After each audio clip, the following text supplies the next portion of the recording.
รักดังเก่าลูกเจ้าได้หลายลูกขวายได้น้อยหลับลูกเจ้าเป็นเจ้าดังหลายหลับลูกขวายปาเฮือลูกหลานเป็นหนี้เป็นข้าเนอตื่นมาเหียเนอลูกมาเหียเนอลูกเนอลูกเนอลูกตื่นตื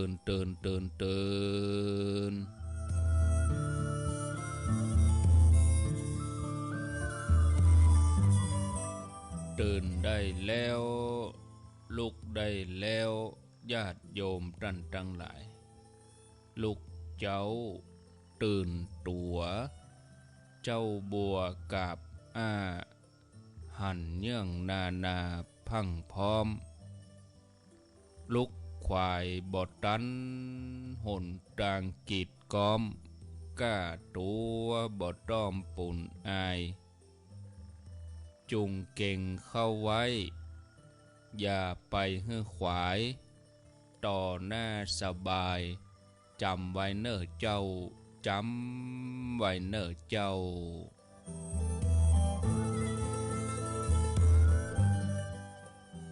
อรุณสวัสดิ์ธรรมะสวัสดีสวัสดียามเจ้าศรัทธาญาติโยมท่านผู้ฟังทั้งหลายยินดีต้อนรับทุกท่านเข้าสู่รุ่งอรุณวันใหม่ปะกันเจ้านี้เป็นเจ้าของวันเสาร์26 กุมภาพันธ์พุทธศักราช2565เวลา6:08 นาทีวันนี้เป็นวันเดือน5เหนือแห่ม10ค่ำเดือน5เหนือแห่ม10ค่ำพร่ำว่าเป็นวันเสาร์มาพบกับญาติโยมท่านสาธุชนท่านทั้งหลายในรายการเสียงธรรมแสงอรุณวันนี้เป็นกรณีพิเศษได้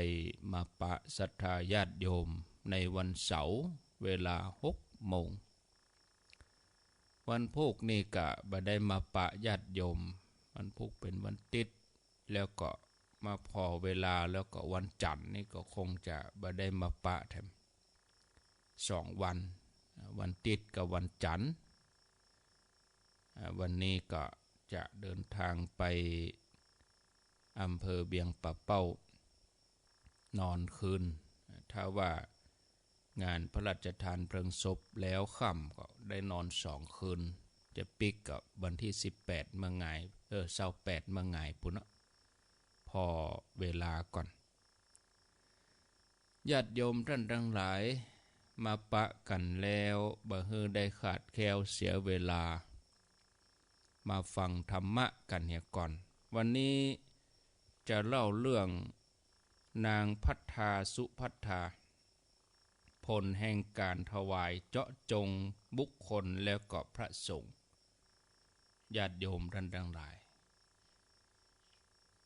กระดุมพีคนหนึ่งอยู่ที่แคว้นมคธมีลูกสาวอยู่2 คนคนผู้พี่ชื่อว่าพัฒาคนผู้น้องชื่อว่านางสุพัฒาถึง2 พี่น้องนี่ต่างก็เป็นผู้มีศรัทธาเลื่อมใสในพระรัตนตรัยแล้วก็มีความเฉลียวฉลาดต่อมานางพัฒาแต่งงานไปอยู่บ้านในตระกูลสามีหลายเดือนแล้วก็ยังบ่มีลูกหมอก็แจ้งว่านางเป็นหมันนางพัฒานี่ผู้เป็นปี่เนี่ยเป็นหมันด้วยความฮักสามีแล้วก็ด้วยความฮักน้องคือสุพัฒาก็เลยอู้กับสามีว่าปี่น้องสุพัฒายังบ่มีสามีตัวข้าอนุญาต เฮือตั้นไปสู่ขอเธอมาเป็นภรรยาแถมคนหนึ่งถ้ามีลูกหรือว่ามีธิดามีบุตรธิดาละอ่อนคนนั้นก็จะถือว่าเป็นลูกของฉันตัววงตระกูลของปี้ก็จะได้บักขาดศูนย์สามีก็ฮับกรรมแล้วก็ไปสู่ขอนางสุภัทาผู้เป็นน้องของนางพัทธามาเป็นภรรยาแถมคนหนึ่งเมื่อนางสุภัทธาผู้เป็นน้องมาแล้วนางพัทธาผู้เป็นปี้ก็สอนน้องบอกว่าสุภัทธาสิ่งที่น้องจะต้องทำนั่นคือความยินดีในการฮือตานมีความบัประมาทในการประพฤติธรรมบำเพ็ญเป็นประโยชน์ในปัจจุบันและภายภาคหน้าก็จะอยู่ในกำมือของน้องแน่นอนแต่นั้นนางสุภัทธาก็ประพฤติตามโอวาทของปี้มาโดยตลอดนางพัทธาผู้เป็นปี้ก็ชอบฮือถวายทานแก่ภิกษุที่ตัวเองเลื่อมใสต่ออัน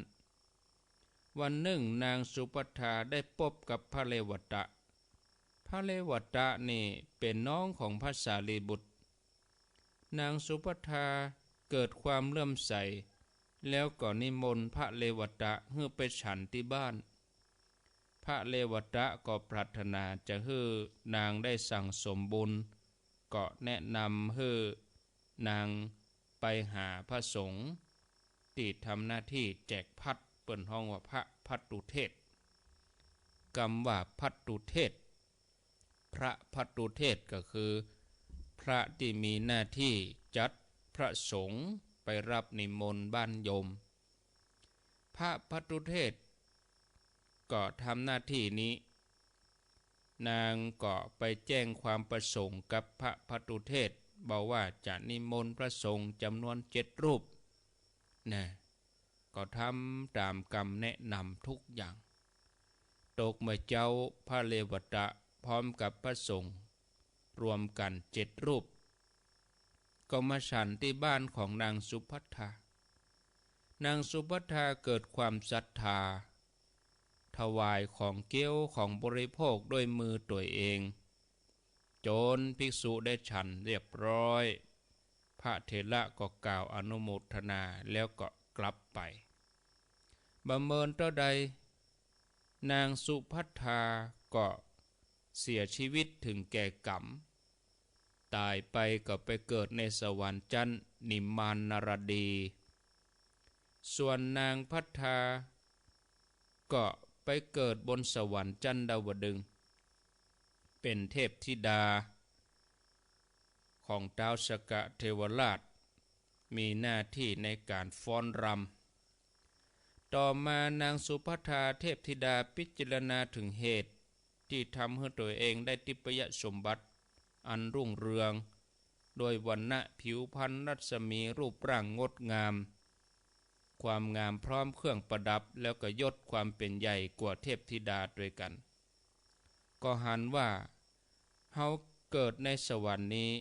เพราะต้องอยู่ในโอวาทของปี้คือพัทธามุ่งประโยชน์ครองเรือนมีสามีคนเดียวกันเฮาก็เลยมีโอกาสได้ทำบุญทักษิณามุ่งไปนิติสงฆ์แล้วตอนนี้ผู้เป็นปี้เฮาไปอยู่ที่ไหนก็หันปี้มาเกิดเป็นเทพธิดาเหมือนกันเป็นเทพธิดาที่ทำหน้าที่ฟ้อนรำอยู่ในตำแหน่งนี้ของท้าวสกะเทวราชโดยความคิดถึงอดีตของพี่สาวสุภัทธาเทพธิดาก็เลยไปหาเทพธิดาผู้เป็นปี้ที่วิมานในสวรรค์ชั้นดาวดึงส์เมื่อหันแล้วก็ฮ้องว่าปี้พัทธาปี้พัทธาพัทธาเทพธิดาได้ยินกรรมอย่างนั้นก็ถามว่าโอ้ตัวตั้นสว่างรุ่งเรืองด้วยวรรณะด้วยยศล้ำเกินกว่าเทวดาดาวดึงส์ทั้งหมดข้าพเจ้าบ่เคยปะเคยหันตั้นมาก่อนอันนี้เป็นการพบกันครั้งแรกท่านมาจากไหนจึงมาห้องข้าพเจ้าว่าพัทธาพัทธาซึ่งเป็นชื่อเดิมของข้าพเจ้า สุภัทธาเทพธิดาผู้เป็นน้องก็ตรัสว่าปีภัทธาของน้องชื่อว่าสุภัทธาในภพก่อนจัดก่อนตอนที่เฮาเป็นมนุษย์น้องเป็นน้องสาวของปี้เฮามีสามีคนเดียวกันเมื่อตายจากโลกมนุษย์แล้วน้องได้มาเกิดเป็นเทพธิดาร่วมกับเทวดาทั้งหลายจันนิมานนรดีภัทธาเทพธิดาก็ถามว่าน้องสุภัทธาได้เกิดในหมู่เทพจันนิมานนรดีน้องไปเกิดด้วยกรรมดีอันยังไผสั่งสอนน้องเพื่อได้ถึงความรุ่งเรืองมีความวิเศษเพราะได้หู้เพราะได้ตานได้ประพฤติอันใดไว้สุภัทธาเทพธิดาก็ตอบว่าปี้เมื่อชาติก่อนน้องมีใจเลื่อมใสถวายทานบิณฑบาตแก่พระสงฆ์ผู้เป็นทักขินิยบุคคลด้วยมือของตนเองเพราะบุญนี้น้องถึงได้ติปยสมบัติดังหลายภัทธาเทพธิดาก็สงสัยว่าตัวเองก็ฮื้อตานมานักเหตุใดถึงมาเกิดในหมู่เทวดาเทพต่ำกว่าก็เลยถามว่าตัวปี้เองก็มีจิตเลื่อมใสทานข้าวน้ำโภชนะอาหารแก่พระสงฆ์ทั้งหลายผู้สำรวมอินทรีย์ประพฤติพรหมจรรย์ปฏิบัติทานด้วยมือของตัวเองทานนักกลัวที่น้องฮื้อแหมซ้ำแต่ตัวปี้กลับมาเกิดเป็นเทวดาชั้นต่ำกว่าน้องส่วนน้องได้ทานเพียงบักกี่ครั้งเป็นจะใดถึงได้รับความพิเศษบอกเตอะบอกว่าได้ทำอันอย่างมาด้วยผลกรรมอันอย่างของปี้สุภัทธาเทพธิดาก็บอกกุศลอันที่ตนได้ทำไว้ว่าชาติก่อนน้องได้พบภิกษุผู้ที่หันแล้วเจริญใจภิกษุรูปนั้นชื่อว่าพระเรวตะน้องนิมนต์ท่านพร้อมกับพระสงฆ์รวมกัน8 รูปเพื่อมาฉันภัตตาหารพระเรวตะต้องการจะอนุเคราะห์น้องก็เลยแนะนำให้น้องถวายแก่สงฆ์น้องก็ทำตามท่านทักษิณาทานนั้นเป็นสังฆทานมีผลประมาณบ่ได้ส่วนตัวปี้นั้นเป็นผู้ทานเจาะจงแก่บุคคลทานนั้นก็เลยบ่ฮื้อผลนักภัทธาเทพธิดาฟังแล้วก็บอกว่าโอ้ปี้กำลังมาฮู้บ่เดี๋ยวนี้ว่าการถวายสังฆทานเนี่ยมีผลนักหากปี้ได้ไปเกิดเป็นมนุษย์แถมปี้จะฮู้ความประสงค์ของผู้ขอว่าบะหมีก็มาขอพร้อมก็จะฮื้อจะเป็นผู้ที่ปราศจากความตรณีจะถวายมุ่งไปที่สงฆ์แล้วก็บ่ได้เจาะจงเป็นขององค์ใดจะบ่ประมาททำไปอย่างนี้เมื่อจบการสนทนาแล้วสุภัทธาเทพธิดาก็กลับไปที่วิมานของตนการสนทนาของเทพธิดาถึงสองก็ตกอยู่ในพระเนตรพระกันของท้าวสกะเทวราชพระองค์ทรงหันเทพธิดามีรัศมีรุ่งเรืองกว่าเทพธิดาจันดาวดึงส์แต่ทรงบ่ฮู้จักชื่อก็ถามภัทธาเทพธิดาว่าภัทธานางเทวดาที่มาสนทนากับเธอนั่นเป็นไผเป็นเจไดรัศมีรุ่งเรืองสว่างแจ้งกว่าเทพธิดาในสวรรค์จันดาวดึงส์นี้ภัทธาเทพธิดาก็ทูลท้าวสกะเทวราชว่าข้าแต่องค์เทพนางเทวดาอัปสรผู้นั้นเมื่อชาติก่อนตอนเป็นมนุษย์ก็เป็นน้องสาวของข้าเจ้านี่นะแล้วก็มีสามีร่วมกับดิฉันเธอทำบุญคือการเจาะจงส่งจึงมีความรุ่งเรืองในบัดนี้ท้าวสกะเทวราชได้ฟังความแล้วก็สรรเสริญว่าสังฆทานนี่มีผลนางภัทธาน้องสาวของเธอรุ่งเรืองกว่าเพ เพราะปางก่อนได้ถวายทักษิณาเพื่อเป็นตานแก่สงฆ์อันมีผลประมาณบ่ได้ที่จริงเฮาได้เคยถามพระพุทธเจ้าตอนที่องค์พระสัมมาสัมพุทธเจ้าพระองค์ประทับที่เขาคิชกูฏว่าผลทายทานที่ถวายนั่นบุญญาเขตใดเล่าถึงมีผลนักพระพุทธเจ้าทรงทราบพระองค์ตรัสตอบว่าทานที่ถวายในสงฆ์มีผลนักคือท่านผู้ปฏิบัติเพื่อมรรคเพื่อผลมีโสดาบันเป็นต้นท่านตั้งอยู่ในอริยมรรคผลสี่โสดาบันปฏิผลแล้วก็เป็นอริยบุคคล8จำพวกชื่อว่าสงฆ์เป็นผู้ปฏิบัติดีปฏิบัติตรงตั้งมั่นในศีลปัญญาสำหรับมนุษย์ทั้งหลายผู้มุ่งในบุญเฮือตันอยู่เพื่อประโยชน์บุญที่ยังอยู่ในสังสารวัฏในความเวียนว่ายตายเกิดทานที่ถวายในสงฆ์ย่อมมีผลเพราะพระสงฆ์มีคุณยิ่งใหญ่ไพศาลมีคุณธรรมทำให้ทานที่ถวายนั้นมีผลนักประมาณบ่ได้ว่ากุลตอนนั้นตอนนี้เหมือนน้ำในทะเลยากจะคาดคะเนว่ามีปริมาณอยู่เท่าใดพระสงฆ์เหล่านั้นเป็นผู้ปฏิบัติประเสริฐสูงสุดเป็นสาวกผู้มีความเพียรในหมู่นรชนเป็นผู้แจ้งสว่างเพราะพระสัทธรรมปวงชนเราได้ถวายอุทิศแด่สงฆ์ทักษิณาของชนเหล่านั้นชื่อว่าถวายดีแล้วเส้นสวงดีแล้วปูจาดีแล้วเป็นทักษิณาที่มีผลอันพระผู้ทรงหู้แจ้งได้ตรัสสรรเสริญ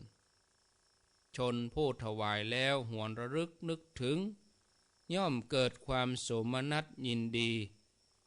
กำจัดความตรณีพร้อมทั้งรากเหง้าอวิชชาวิจิกิจฉาไปได้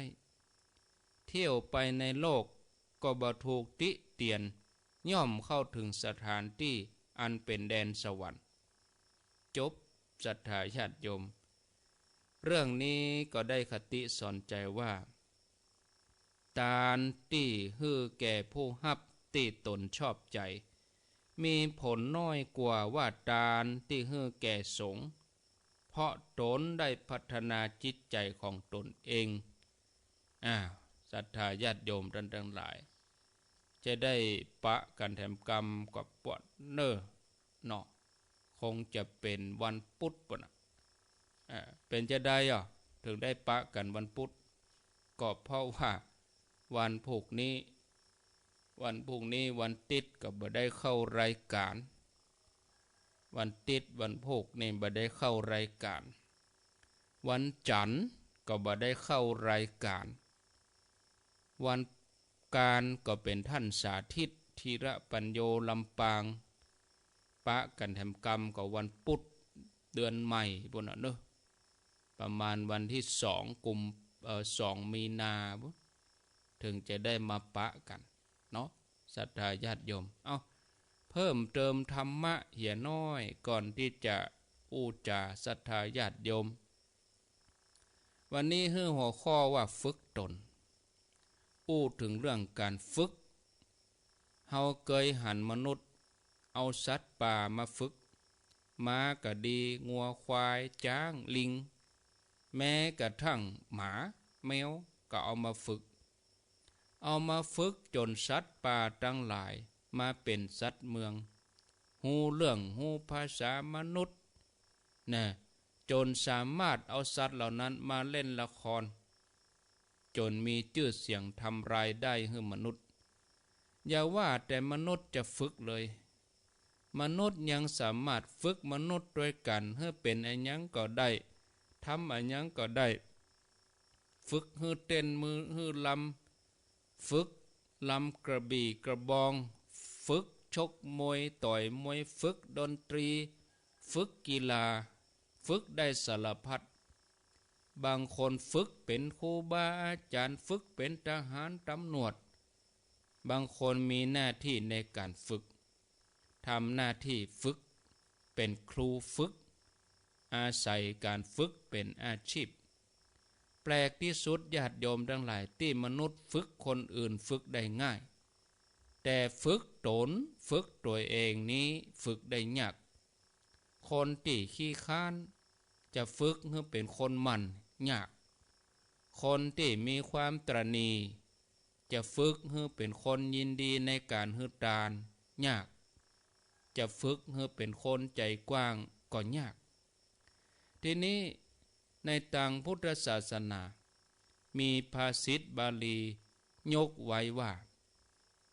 อัตตาหิกิละทัตถโนทัตถโมได้ยินว่าตนแลฝึกได้ยาก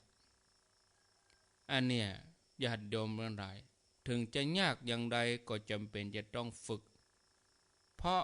ตนที่ฝึกดีแล้วจะเป็นแสงสว่างศรัทธาญาติโยมนะเป็นแสงสว่างอัตตาสุทันโตปุริสะโชติตนที่ฝึกดีแล้วเป็นแสงสว่างของบุรุษแม้กระทั่งการอู้การจานะก็ต้องมีการฝึกเหมือนกันฝึกอู้เนี่ยศรัทธาญาติโยมถ้าว่าทุกคนอู้ก็อู้จ้างเหมือนกันนะแต่บางคนก็บอกก็จ้างอู้จ้างบ่จ้างอู้ฉะนั้นเปิ้นให้ฝึกสามารถเข้ารับการฝึกได้เพราะคนเฮายิ่งฝึกก็ยิ่งดียิ่งฝึกก็ยิ่งมีกล้าฝึกนักก็มีกล้านักฝึกน้อยก็มีกล้าน้อยบ่ฝึกเลยก็บ่มีกล้าเลยญาติโยมท่านทั้งหลายต้องการเป็นคนมีกล้านักหรือว่ามีกล้าน้อยถ้าต้องการเป็นคนมีกล้านักก็ต้องเพียรพยายามฝึกให้ดีพยายามฝึกตนนะฝึกตัวเองนะทันโตเศรษโธมนุษย์เสสุเป็นคนเป็นมนุษย์เฮาย่อมฝึกตนนี่ญาติโยมท่านทั้งหลายเนาะ6:28 นาทีกะกำเดียวแจ้งข่าวสารงานบุญประชาสัมพันธ์เหตุสักเล็กน้อยนะประมาณข่าว2ข่าวก็คงจะจับเวลาพอดีนะพ่อแม่ศรัทธาญาติโยมท่านสาธุชนท่านทั้งหลายก็ขออนุโมทนากับทุกท่านทุกคนที่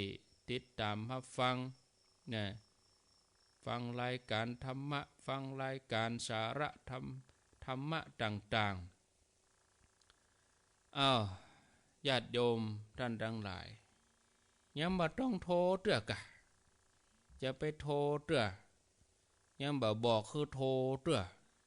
กำลังจะข่าวงานอยู่อันนี้ก็หม้อเกินนะยังบ่ทันอย่างกดโทรแล้ว ถ้าบอกเบอร์โทรก็ก้อยโทรมาบ่บอกเบอร์โทรก็ยังไม่ควรโทรกดมาอยู่ติ๊กๆนี่แสดงว่าบ่ฟังวิทยุรู้นี่ แสดงว่าบ่ฟังกะโทรมานี่ก็เดี๋ยวเวลาถึงเปเลอะเปเตอขอโอกาสได้ข่าวงานให้เปิ่นก่อนกาข่าวสารให้เปิ่นเสียก่อนสักข่าว2ข่าวแล้วก่อยโทรมาถ้าบ่บอกเบอร์โทรเตื้อก็จะไปฟังโทรให้เข้าใจนอกจากให้เข้าใจแล้วก็ต้องให้รู้เรื่องถ้าบ่รู้เรื่องบ่เข้าใจก็โทรอยู่ติ๊กๆอย่าบ่ใช่เฉพาะรายการอาตมานะทุกรายการด้วยเนี่ยสะเตื้อฟังรายการคนนั้นคนนี้เฮาไปถือเอกสิทธิ์ให้คนเดียวโทรมายังผู้ไป2 นาที3 นาทีเหมาคนเดียวไปคนอื่นได้โทรสักกรรมเนี่ยเขาก็ต้องไล่หาการกันคนน้อยบอกพอให้พอดีนะญาติโยมทั้งหลายเคารพกติกาแล้วก็บนเงื่อนไขของเวลาสถานีเฮานี่มันออกไปหลายคลื่นหลายตี้เอาไปโทรเหมาอ่านก้อนให้คนเดียว มันอย่างใดมันบ่ใจเวลาของเฮาดอกถ้าเวลาของเฮาก็มาออกรายการเองเลย1 ชั่วโมงแต่อันนี้เฮาร่วมเปิ้นร่วมรายการเปิ้นเฮาก็ไม่ใช่ว่ามันใครโทรมันเป็นเรื่องของเฮาเป็นสิทธิ์ของเฮาก็ถูก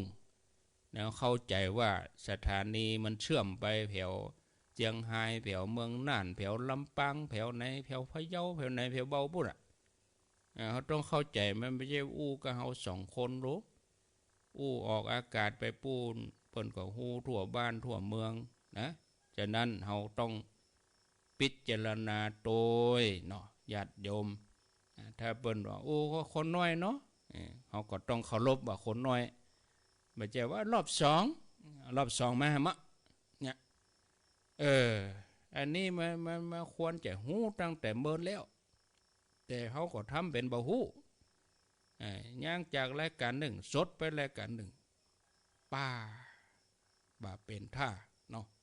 แต่ว่ารายการใดถ้าเวลาอย่างนี้นี่เดี๋ยวอาตมาจะพิจารณาแล้วเพราะมันเสียเวลาเสียเวลาคนอื่นนะญาติโยมท่านทั้งหลายที่จริงก็อยากจะให้แสดงออกนักนั่นแหละให้สิทธิเนี่ยบางทีเราอยากได้สิทธิตัวเองเราก็ต้องเคารพสิทธิผู้อื่นด้วยนะจะไปเอาตัวเก่าว่าเอาละญาติโยมต่อไปจะมาประชาสัมพันธ์เพิ่นก็เริ่มกันตั้งแต่วันที่23 24 25 26แล้วก็27กันเนาะ24เป็นต้นไปอันนี้งานพระราชทานเพลิงศพหลวงปู่พระครูพรหมธรรมคุณอดุลพรหมเสนอดีตที่ปรึกษาเจ้าคณะตำบลแม่เจดีย์อดีตเจ้าวาดวัดกลางแม่ขจารนะตำบลแม่เจดีย์อำเภอเวียงป่าเป้าจังหวัดเชียงรายปัจจุบันเพิ่นก็ตั้งศพบำเพ็ญกุศลไว้จะพระราชทานเพลิงศพในวันพุธคือวันที่27กุมภาแต่ละคืนนั้นเพิ่นก็มีการแสดงธรรมตั้งแต่วันที่24เป็นต้นมา24กุมภาผ่านไปหลวงพ่อพระครูไพบูลย์พัฒนาพิรักษ์เจ้าวาดวัดพระธาตุแม่เจดีย์แล้วก็ตะคืนนี้ผ่านไปแล้วหลวงพ่อพระครูปฏิภาณธรรมทินวัดอรัญญวิเวกคีรีจอมพ่อบึดเมื่อคืนก็ตนตัวอาตมาจะได้ไปบรรยายแสดงธรรมที่นั่นคืนสุดท้ายวันที่26แล้วก็จะได้นอนคืนวันที่27ก็ไปร่วมงาน27ร่วมงานพระราชทานเพลิงศพแถมตุยอีนะอันนี้ก็แจ้งให้ญาติโยมทั้งหลายได้รับทราบตามนี้อันนี้งานของเดือนกุมภาโอ้เดือนกุมภานี่วันที่26เหลือเวลาแถม2 วันเหลือเวลาอีก2 วันหมดเดือนกุมภาพันธ์วันที่1 มีนาเนอะญาติโยมเฮาไปห่วมกันแปลงคันใดนี่ไปยื้อพอตะวานี่โอ้สลาจัดกันเฮาได้เอาเขาบกไปแล้วเขาบกบ่ได้เอาไปแล้วเนอะเอากะถุงมือเอากะใจถุงมือก็เป็นถุงผ้าด้วยถุงมือที่เป็นถุงเนื้อด้วยช่วยกันเอามาหินไปเลี้ยงเอาศิลาแรงไปเลี้ยงไปช่วยกันติ้วหินไปช่วยกันเอาทรายเข้าลบในวันที่1 มีนาไปจะไปเลี้ยงเพนก็ไปจะไปเลี้ยงข้าวเลี้ยงน้ำก็เจริญปอนเจิญวันที่1ที่ม่อนพระศรี2 เมืองศาลาก็แปลงแล้วก็จะแปลงฮาวให้คนเท่าสาวขึ้นตึงเผือกใต้เผือกเหนือเอาเล็กเข้าแปลงแล้วก็มันเยงพอก่อนถ้าสมมติว่าสามารถรูป4 คันใดเอาไว้สำหรับเหมาะรถเข็นขึ้นได้นี่ก็จะปรึกษาครูบาอาจารย์ก่อนถ้าทำได้ก็ทำเผือกตังเชียงใหม่เพราะว่าตังนั้นนี่คันใดกว้างอยู่เขาก็ล็อกไว้ให้ห้อม เนาะลอกไว้เหี่ยห้อมเอาไว้สำหรับลดเข็นผู้สูงอายุกะผู้พิการกะอย่าอินดูเปิ้นกับใครไปห่วมเปิกใครไปหู้บางทีคนเฒ่าขึ้นบ่ไหวจะมายกแข่งขึ้น4คันใดมันยากเขาก็เอาลาดลบ4คันใดลาดให้มันจะหลุดไปอีล่ะขึ้นอย่างอันถ้าอย่างง่ายอยู่เนาะศรัทธาญาติโยมแล้วก็เอาบะหินน่ะก็เลี้ยงบะหินเลี้ยงเป็นน้อยแล้วก็อันนี้ได้เอาปูนเขาลุบ4คันใดก็หันใจ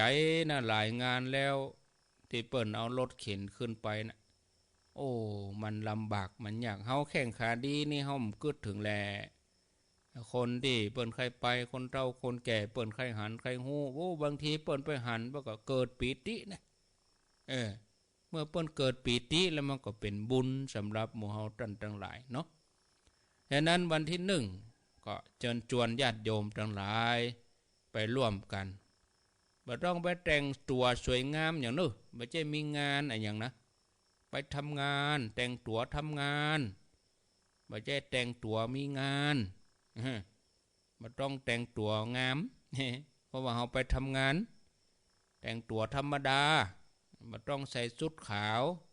แต่งตัวทำงาน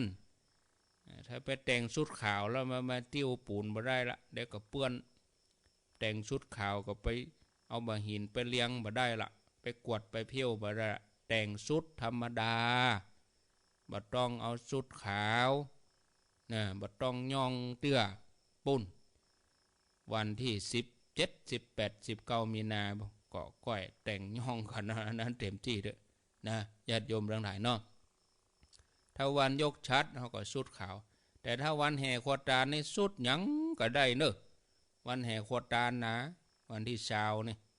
จะแต่งผ้าเมืองจะแต่งชุดจากใดก็ได้ประจำเผ่าก็ได้ในวันที่20เพราะว่าเป็นวันปล่อยหลวงบ่จำเป็นต้องชุดขาวในวันที่20ก็เชิญชวนญาติโยมเนาะเอาแถมงานงานประชุมเพลิงศพวัดท่าการพระครูเวไนยทรธีรพลสันตจิตโต1-2มีนาอันนี้ตั้งศพบำเพ็ญกุศลไว้ที่วัดท่าการ3มีนาก็อาราธนาสรีระร่างของท่านไปที่สนามโรงเรียนวัดท่าการ3 4 5บำเพ็ญกุศลเทศน์และสวดอภิธรรมที่สนามโรงเรียนวัดท่าการและเปิ้นจะประชุมเพลิงศพในวันที่6มีนาคมก็ฝากเชิญชวนญาติโยมท่านทั้งหลายด้วยเนาะเอาต่อไปก็มาถึงงาน18-19มีนาที่ม่อนพระศรี2เมืองถ้าเฮาบ่นับเดือนกุมภานี่แปลว่ามันนับละ2วันนี่มันถึงแน่นอน27 28ก็เดียวหมดเดือนกุมภาเริ่มต้นมีนาก็ครั้งแห่ม15วันแห่มเกิงเดือนต่ออันญาติโยมทั้งหลาย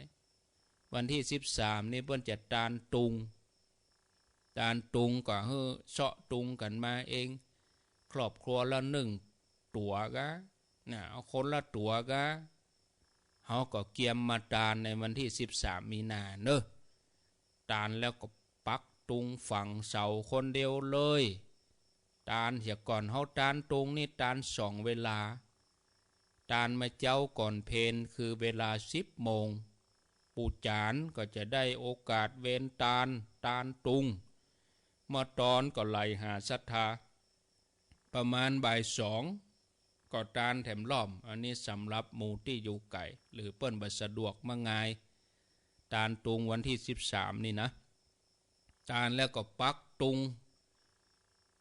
เผิกตังเจียงไฮ้ก็ปักยายลงไปเผิกตังเจียงใหม่ก็ปักยายลงไปนะอันนี้ก็โจรส่วนท่านที่ว่าบ่ได้มาตานโดยเปิ้นก็เอามาวันที่1ก็ได้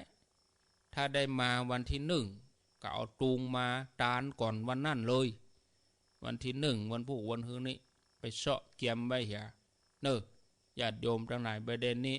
หมู่ไม่แจ่มเปิ้นปอเอามานี่แล้วหมู่บ้านตับ บ้านตับแม่เจมเอาตุงมาตานี่แล้ว10 ป่ายเฮ้มันพวกวนหือนี่จะเอาไปไว้ที่หน้าพระเจ้าเฮเปิ้นตุงที่เขาจะตานนี่เขาก็เอายายหน้าพระเจ้าไว้ก่อน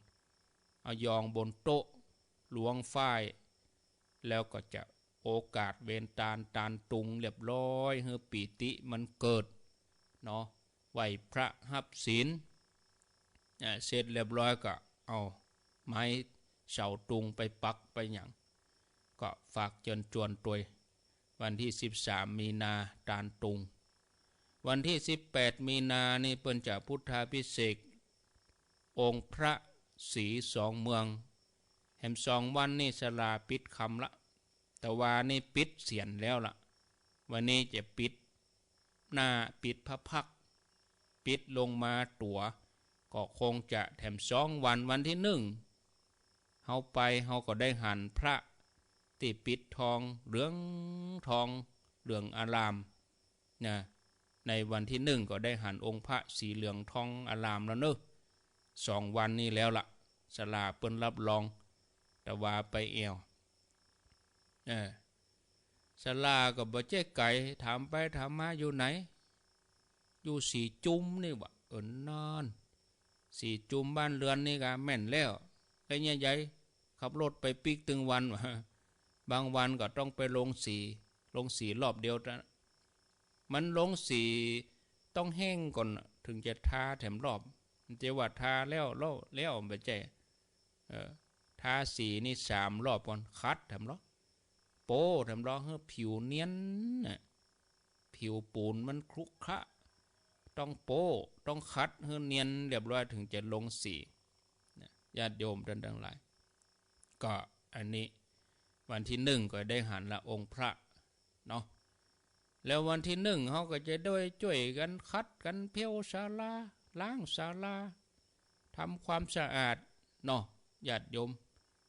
คนที่ทำงานนักได้ก็ไปทำงานนักปุ้นติวปูนก็ขนศิลาแรงก็งานเบาที่สุดคือกำสลัดกวาดซ้ายคือมันเปียงเบาที่สุดคือนั่งพอ คนเฒ่าคนแก่ใครไปเอวพอป่นเป็นหยังก็ไปนั่งพอป่นคือกำลังใจเนาะหมู่คนเฒ่าคนแก่เขาเมินล่ำได้ไปเอวเมินล่ำได้ไปหันจะไปวันงานก็คนหลายอันนี้เขาไปวันที่1วันที่18นี่เบิ้นจะพุทธาภิเษกลวดเบิกเนตรไข่ตาพระเจ้าสี2 เมืองโดยพุทธาภิเษกเหรียญพระสี2 เมืองเหรียญแม่นางแก้วแล้วญาติโยมก็ทยอยฮับตั้งแต่วันที่19เป็นต้นไปส่วนที่ส่งไปรษณีย์ส่วนที่จองออนไลน์นั้นใจเย็นๆเนอะเพื่อจัดการบริหารหมู่ที่เปิ้นจองหน้างานหมู่ที่เปิ้นจองล่วงหน้าแล้วหมู่ที่เปิ้นจะไปปูจาหน้างานให้แล้วหมดก่อนบ่ต้องฟังต้องหีบใจว่าโอ้บางคนไปปล่อยข่าวเปิ้นเฮือเป็นฮับกะ19 วันเดียวนะถ้าโป้นนั้นบ่ได้นะบ้าไปเลยได้ยินลูกที่ไหนมาไผมันได้อู้จักคนเปิ้นว่ารับตั้งแต่19เป็นต้นไปคำว่าเป็นต้นไปก็ถึงปีหน้าปีในพวกก็ยังรับได้อยู่คือเป็นต้นไปเนาะศรัทธาญาติโยมแล้วหมู่ที่ว่าเขาเจ้าบ่ได้จองไว้น่ะก็ใครได้ไว้กับเปิ้นให้สักเหรียญเป็นที่ระลึกเคยไปห่วมงานจองก็บ่ทันหมดเขตแต่ก่อนเนี่ยจะได้เจ้าไม่มีปัญหาอย่าไปกังวลอย่าเอาเรื่องนี้มาเป็นความกังวลเนาะถ้าเอาไป19ก็ปุจจา19ไป20ก็ไป20ถ้าว่าบ่ได้ถึง19นี่ก็รอวันใดที่มาปักตังเจริญรอวันใดที่ไปหาครูบาอาจารย์ก็ไปรับได้ที่ตุเจ้าครูบาอาจารย์แต่ละตนแต่ละองค์เนี่ยเพิ่นก็จะฝากไว้หั่นกะตนไหนก็จะฝากไว้20-30 เหรียญเพื่อเอาฮือศรัทธามาหมู่เก็บตกอีกอะเนาะส่วนเมืองฝางนี่ก็จะเอาไปฮื้อวันที่22 มีนาเด่นนี้เปิ้นได้ยินเมืองฝางเพราะว่าสถานีเปิ้นตัด6 โมงก็อู้ผ่านไว้เนาะญาติโยมเด้อ19นี่จะยกยอดชัดนี่ก็ห่วมกันเด้อญาติโยมต ตั้งลำปางตั้งวังเหนือก็ไปร่วมบุญบ้านปอดทันแม่ลาเสวิกาบ้านไผ่อันนั้นเปิ้นเป็นต้นเป็นเก้าแล้วหมู่เฮาก็ร่วมกัน5 บาท10 บาทเป็นยอดชัดร่วมกันหมดทุกคนไปจะห่วมยอดชัดนะแหมวัน2 วันนี่ก็จะไปเอายอดสูงจุดมีโยมเปิ้นแปลงไว้ถวายคณะสงฆ์เรียบร้อยเปิ้นตาลของเปิ้นแล้วบ่ใช่เป็นของเปิ้นละเป็นของทุกคนละตอนนี้นะโยมเปิ้นตั้งใจทำทีนี้เปิ้นเอาตาลแล้วก็เป็นของสงฆ์บัดเดี๋ยวนี้สงฆ์ก็จะได้มอบเป็นสมบัติของพระศาสนาเอาไปไว้ที่ดอยตุง2 ยอดเอาไว้ที่ดอยสุเทพ1 ยอดวันนี้จะไปเอาวันนี้อาตมาจะไปเอาที่ดอยสุเทพหลวงพ่อพระครูนิวิตศิลสังวรเปิ้นจะไปเอาที่ดอยตุงแล้ววันพุธอาตมาก็อยู่ที่เวียงป่าเป้าก็จะเอามาถึง3เอามาประกบกันเอามาชุบกันเอามาซุมนุมเอามาประจวบเหมาะกันแล้วก็จะไปฮื้อช่างเอาไปซุบกับชัดที่เขาจะแปลงกันร่วมกันบ่ใจไผคนใดคนหนึ่งช่างแปลงก็ช่างก็ได้รับการจ้างไปเมื่อเขาใจการจ้างไปแล้วชัดนั้นก็เป็นของพุทธศาสนาเป็นของพ่อแม่ศรัทธาญาติโยมทุกคนเขาก็ไปเริ่มปิดทองได้ตั้งแต่วันที่13 มีนาทยอยไปเตอะไปปิดทองติดยอดติดชัดไปผูกผ้าแพพ่อตมาก็จะไปตั้งแต่วันที่13เป็นต้นไป13 มีนาไปอยู่หั่นเข้ากำหั่นเตรียมงานหั่นก่อน7 วันเนาะแล้วก็วันที่19เปิ้นจะยกจดชัดยกตอนบ่ายแล้ววันที่20อันนั้นก็แห่ขวดตาลเนาะ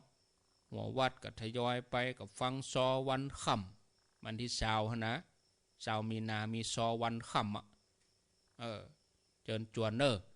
แล้วแมลงเปิ้นก็จะมีการแห่ผ้าห่มพระธาตุแห่ผ้าห่มพระธาตุคือพระธาตุโดยสุเทพพระธาตุโดยตุงเจียงไฮ้นี่เปิ้นมี2ก็คือโดยตุงมี2 องค์มีผ้า2 ผืนผ้าห่มพระธาตุ2 ผืนคณะสงฆ์เปิ้นจัดการเรียบร้อยญาติโยมจะห่วมห้อมผ้าห่มนั่นก็ไปห้อมได้ตีงานท่านนะโอ้เฮาใครหอมก็เปิ้นพวกก็จะปักต้นอันนี้ในนามฝั่งเจียงไฮ้ฝั่งเจียงใหม่ก็ตั้งกันไว้แล้วก็ปักต้นกันมาตาลหัววัดแล้ว3 โมง2-3 โมงก็แห่ผ้าห่มพระธาตุบอกกองห่มผ้าพระธาตุแล้วก็โล่งใจจบกระบวนการได้ตาลสมบูรณ์ละเนาะอันนี้ก็แจ้งให้ทราบศรัทธาญาติโยมทั้งหลายเอาแล้วเนี่ยโดกะใจเวลาอู้นี่เกือบ10 กว่านาที20 นาทีเอาต่อไปนี้ก็โจนโดยไผจะโทรก็โทรเตรียมโทรศัพท์มาละไผจะโทรก็โทรเนอะ0998366322อ้าวไผจะโทรก็โทรแจ้งผลการรับฟังโทรเข้ามาว่าฟังอยู่ที่ไหนอยู่จุดใดฟังคลื่นไหนโทรมาได้จะเลินปอนเจ้าท่านพระครูเจ้าโทรจากที่ไหนอันนี้แม่ดวงดีน้ำรัดเด้อแม่ดวงดีน้ำรัดจ้าฟังชัดเจนให้ปากกับเต้นเหมือนกันแล้วมันเจ็บพวกข้าวนี่นะท่านพระครูมีแหมลายเตื้ออยู่เป็นยังฟังเบิ้นถ่ายทอดสถานีเอาก็ได้เนอะจ้าฟังตุเจ้าทั้งวันดีแล้วท่านพระครูเจ้าไปเจ้ามาฟังท่านพระครูนะจะมันอยู่ดอยรอนะจ้ะดอยรอจ้าดอยรอบ้านอย่างบ้านดอยรอนะบ้านหลังกะที่ตู้ลุงอยู่หั่นน่ะตู้ลุงนอนอยู่ดีแล้วกะดีตังต่อตะบะเด่นนี่โมทนาเนอว้าวไว้ค่ะเจ้า เจริญปนจากที่ไหนเจ้านะพระครูอ้าวว่าจะได้แม่ขอประกาศชื่อ2 รายเนอะเป็นมะฮอมนี่นะแม่บุญปันใจแก้วบ้านป่าอ้อยอันนี้เป็นร่วมทำบุญค่าอินเทอร์เน็ต100 บาทแล้วก็พ่อสิงแก้วแม่สุพรรณตีจะบ้านทองหนองน้ำทุ่งร่วมทำบุญปิดทองพระศรี2 เมือง80 บาทเจ้าโมทนาชัดเจนดีสาเจ้ายไว้ต่อจ้าไปเจริญปนเจริญปนไม่อุ้ยอินถ้าวันที่19ได้ไปนะไม่อุ้ยจะสั่งให้มาครูเอาเหรียญจงเข้าบ้านเนอะเอาว่าก้อยว่ากันเปิ้นกินตานอย่างแล้วหมดก่อนแม่เจ้าโมทนาไม่อุ้ยคิดว่าจะไปวันที่19นะก็ไม่ไปส่งนะเป็นยังมาเติงเวลาเติงเวลาก็บัดแน่อาจจะมีคนมาก็ได้นะ0998366322หมู่ที่บอกว่าส่งไปรษณีย์คือกรรมอยู่นั่นอยู่นี่อยู่ไกลอยู่ใกล้อันนี้รอก่อนเนอะรอให้ปนวันที่20ก่อนนะเขาก้อยมาโทรบอกที่อยู่บอกรายละเอียดอะไรอย่างก็ก้อยว่ากันประเด็นนี้มาทั้งบอกด้วยกวนหัวเฮานะจะมาเขียนที่อยู่ให้มันมาโอ้งานมันมีเต็มหน้าเต็มตาจะมาบรรจุข้อมูลนี้ลงไปให้มาเขียนตัวนี้ให้เอาแล้วเป็นยังคือแล้วหลังวันที่20ก่อนเนาะ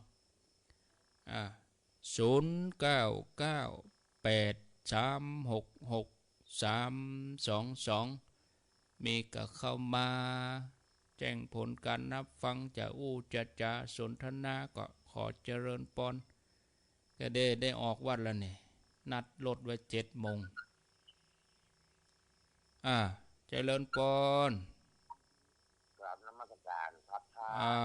โทษจากที่ไหนก็กับผมก็พี่น้องพกยบ้านห้วยปิงบ้านห้วยปิงตรงหัวจ้างฟังชัดเจนดีเนาะครับผมเดี๋ยวดีมีสุขฮะคือคนที่กันลืมนั่นกันนั่นเนี่ยย่ำเติงเวลาถ้าก็จะโทรที่ก็อยากโทรมากับเมาเวลาคนเดียวเหียอยากอันนั้นของห้องว่าคุณที่ลืมโมทนาถ้าใครเมินก็โทรหลังไม้จับใจตัวเจ้าตนนี้ถูกใจพระรายการรูปนี้ถ้าเมินนะถ้าใครสัก10 นาที20 นาทีโทรหลังไม้อันนั้นเต็มที่แต่ว่าสถานีเปิ้นเนี่ยเปิ้นมีเวลาของเปิ้นน่ะสถานีบ่ใช่มีสถานีเดียวเปิ้นเชื่อมไปหลายที่เฮาก็ต้องไล่หาเปิ้นฮ้องว่าไล่หากันนั่นนะญาติโยมเนาะอาตมาความจริงก็บ่อยากจะไปเข้มเรื่องเหล่านี้นะแต่ว่าหลังๆมานี่มันค่อยเกินไปน่ะ โยมเขาเองก็บ่ใช่ทุกคนนะมันก็มีบ่กี่คนน่ะมันจะสถานีเฮานะถึงวันนี้เฮาจะสถานีเฮาไปฝากไว้กับสถานีเปิ้นน่ะบางทีเจ้าของสถานีเปิ้นฟังแล้วเปิ้นสะท้อนออกมาอาตมาก็ต้องรับฟังเมื่อรับฟังเราก็ต้องปรับปรุงอย่างใดก็ต้องมากันเนี่ยก็กันฮู้กันทั่วไปเลยชัดเจนดีเจริญปนมันได้จงตำบลสิงห์ชัยลีครับศรีวิจัยลีก็สุดลำได้ยินโทรมาเนาะฟังเป็นประจำเนาะว่าแกวันนี้ฟังของท่านนายกวิเชียรกะนี่ของลีครับของลีกะเนาะครับสาธุเป็นประจำว่าแกเนาะเป็นผู้ป่วยที่เตียงด้วยนะครับกำลังใจเนอะ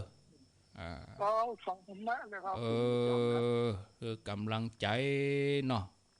ผู้ทำแม่นะครับที่กลางนะ อยู่ดีมีสุขผู้จ๋าครับ ตูเจริญปนเข้ามาแถมใหม่เลยเวลาแถม4 นาที0998366322ก็เดี๋ยวออกวัดแล้วก็ยิงตรงขึ้นโดยสุดเต็บลงมาฉันเข้าปิกไปเอาเด้งไปเอาเด้งหางดงแล้วก็ตรงเข้าเวียงผับเผา วันนี้ชิปจรรองเท้าเหมือนกัน2 วันเต็มเจริญปนมาจากเจ้าจากดังใดจากบ้านลีเจ้าบ้านลีฟังชัดดีกะฮะชัดเจนดีฟังวิทยุ